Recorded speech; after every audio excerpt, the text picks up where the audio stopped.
بسم اللہ الرحمن الرحیم۔ السلام علیکم ناظرین، پچھلے دنوں پاکستان کے ایک معروف عالم دین مولانا طارق جمیل صاحب شیخ الاسلام ڈاکٹر محمد طاہر القادری صاحب سے ملاقات کے لیے ان کے گھر پر تشریف لے گئے۔ اس ملاقات میں تحریک منہاج القرآن کے ورکر بھی موجود تھے۔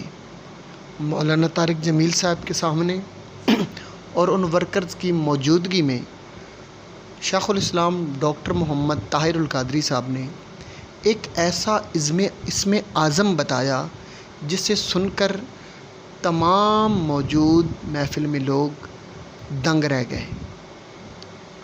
عالم یہ تھا کہ مولانا طارق جمیل صاحب اور ان کے ساتھ گئے ہوئے باقی علماء نے بھی جب یہ اسم اعظم سنا تو وہ واہ واہ کر اٹھے۔ وہ اسم اعظم کیا تھا؟ میں یہ چاہتا ہوں کہ وہ اسم اعظم آئیں آپ خود مولانا طارق جمیل صاحب کی موجودگی میں ڈاکٹر طاہر القادری صاحب نے جو بیان کیا ہے وہ اس ویڈیو میں دیکھیں۔ لیکن میں چاہوں گا کہ اس ویڈیو سے پہلے آپ میرے اس چینل کو سبسکرائب ضرور کر دیں۔ بہت شکریہ۔ آئیں ویڈیو سٹارٹ کرتے ہیں۔ لوگوں میں داخل ہو گئی تھی ایک زمانے میں، اب وہ ادھر ہمارے والے لوگوں میں داخل ہو گئی، برابر ہو گیا کام برابر ہو گیا۔ مطلب ہے یہ اپروچ خارجیت ہے، خارجیت اور اعتدال، تواضع، انکساری، وسعت قلبی، نرمی، نفرت کا نہ ہونا، پیار، محبت، یہ دین ہے۔ کافر غیر مسلم بھی آپ کے ساتھ بیٹھنے میں جھجک محسوس نہ کرے، فاسق و فاجر گناہگار بھی آپ کے ساتھ بیٹھنے میں گھبراہٹ محسوس، یعنی دیندار آدمی کوئی دہشت نہ بن جائے اس کے لیے کہ وہ اس پر دہشت طاری ہو جائے۔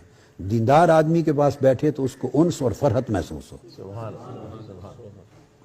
یہ اپنے اخلاق میں رکھیں بیٹے، آپ کے اخلاق، اس میں نفرت نہ ہو، گالی گلوچ نہ ہو، ہمیشہ وضو کے ساتھ رہیں۔ میں اختتام کر رہا ہوں، یہ تو آپ عمل کرتے ہوں گے، پہلے دن کی نصیحت ایسے ہی ہے ہمیشہ۔ کبھی زندگی میں سمجھیں جو وقت وضو کے بغیر ہے وہ آپ مر گئے، آپ اس وقت زندہ نہیں اس لمحے۔ یعنی مسلمان بغیر وضو کے یوں سمجھیں کہ سمجھ میں نہیں آ سکتا کہ وہ کیسے چل پھر رہا ہے، کیسے کھا رہا ہے، کیسے مل رہا ہے لوگوں سے۔ وضو مومن کا بیٹے لباس ہے، وضو مومن کا، اس سے 60% نماز کا پڑھنا آسان ہو جاتا ہے، اس سے برکت ملتی ہے۔ وضو سے رہیں، نماز کی، روزہ کی، عبادات کی اور طاعات کی کبھی غفلت نہ کریں۔ غفلت شیطان کے داخل ہونے کا دروازہ ہے۔ انہوں نے کہا کہ جا کے پوچھ آئیں کہ کیا اسم اعظم ہے۔ وہ میرے پاس آ گئے کہ بتا دیں۔ میں نے کہا اسم اعظم میرے پاس ایک ہے، مگر وہ ہے بڑا مشکل، آپ نے اس پر عمل نہیں کرنا، وہ وظیفہ آپ سے ہوگا نہیں۔ کہتے ہیں نہیں آپ بتا دیں، ہم وعدہ کر کے آئے ہیں کہ ہمارا تعلق اتنا قریبی ہے کہ ہم یہ راز لے کے آئیں گے۔ انہوں نے کہا وہ خطاب سے پہلے بھی دیکھتے ہیں، تسبیح ہوتی ہے ہاتھ میں، لب ہلتے ہیں، کچھ پڑھتے ہیں، اس سے تسخیر قلوب ہوتا ہے۔ ساری رات خطاب کرتے ہیں تو اٹھتا ہی کوئی نہیں بندہ، ہمارے خطاب سننے کے لیے 100 بندہ کوئی نہیں بیٹھتا، ادھر اٹھتا کوئی نہیں، سمندر یہ تسخیر قلوب ہے، اسم اعظم سے کرتے ہیں۔ یہ ان کا مسئلہ تھا کہ معلوم کریں وہ کیا تھا کہ ہم بھی وہ پڑھیں۔ میں نے کہا ہے میرے پاس اسم اعظم، مگر آپ کے لیے ہوگا مشکل۔ انہوں نے کہا کیا؟ میں نے کہا بتا دیتا ہوں۔ اسم اعظم یہ ہے کہ اللہ کی عزت کی قسم ہے میں نے زندگی میں کوئی کام مخلوق کے لیے نہیں کیا، جو کیا اللہ کے لیے کیا۔ یہ میرا اسم اعظم۔ کوئی کام جو کرتا ہوں اس میں کسی مخلوق اور کسی دنیاوی غرض کے لیے نہیں، صرف اللہ کے لیے کرتا ہوں۔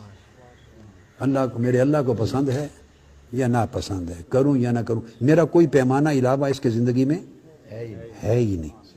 تو میں اس دل میں اللہ کے سوا اور اللہ کی رضا کے سوا اور اس کے قصد کے سوا کسی چیز کو داخل نہیں کرتا۔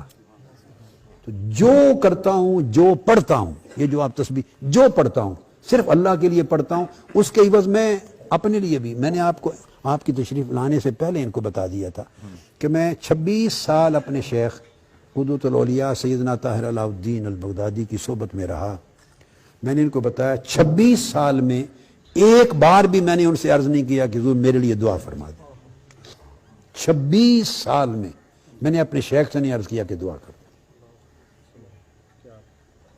میں اپنی زندگی کے معاملات اللہ پہ چھوڑتا ہوں، یہ میرا توکل کا معنی ہے کہ مولا بندے کی بہتری کو بندے سے زیادہ اچھا جانتا ہے۔ تو میں نے کہا میں اللہ کے سوا کسی کے لیے کوئی عمل نہیں کرتا، اللہ کی رضا کے لیے، یہ اسم اعظم ہے۔